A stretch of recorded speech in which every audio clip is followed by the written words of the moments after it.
இன்னைக்கு என்ன நாள்? இன்னைக்கு என் பிறந்த நாள்.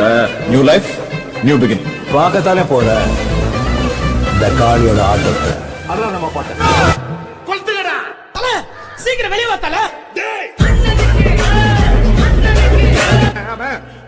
எப்படி இருந்தா இன்றலாய் வருகிற